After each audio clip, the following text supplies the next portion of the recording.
রাজধানীর ভাটারা থানায় দায়ের হওয়া একটি হত্যা চেষ্টা মামলায় আত্মসমর্পণ করে জামিন পেলেন জনপ্রিয় চিত্রনায়িকা অপু বিশ্বাস।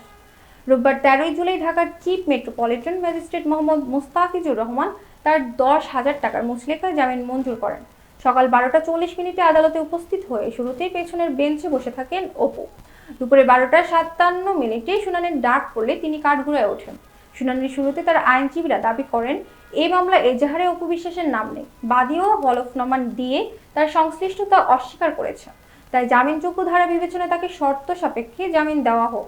তবে রাষ্ট্রপক্ষের অতিরিক্ত পিপি শামসুজ্জামান সুমন জামিনের বিরোধিতা করেন। তিনি বলেন, অপু বিশ্বাস শুধু একজন অভিনেত্রী নন, তিনি আওয়ামী লীগের অর্থদাতাও ছিলেন এবং দ্বাদশ সংসদ নির্বাচনের প্রার্থীও হন। তিনি ফ্যাসিস্ট সরকারের মুখপাত্র হিসেবে কাজ করছেন। এরপর অপু বিশ্বাস নিজেই বক্তব্য দিয়ে বলেন, আমি একজন অভিনয় শিল্পী, রাজনীতির সঙ্গে কখনো জড়িত ছিলাম না, বুঝিও না।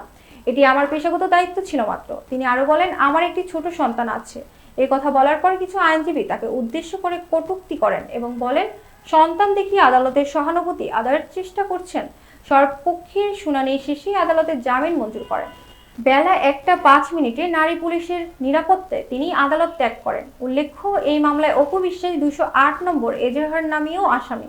একই মামলায় চিত্রনায়িকা নুসরাত ফারিয়া, ভাবনা জায়েদ খান সহ আরও 17 জন শিল্পীকে আসামি করা হয়েছে। মামলার অভিযোগে বলা হয়, 2024 সালের 19 জুলাই বৈষম্য বিরোধী আন্দোলনের সময় গুলিবিদ্ধ হন এক এনামুল হক। তার দায় শেখ হাসিনা সহ 283 জনের নাম এবং আরও কয়েকশো অজ্ঞাতনামাকে আসামি করা হয়।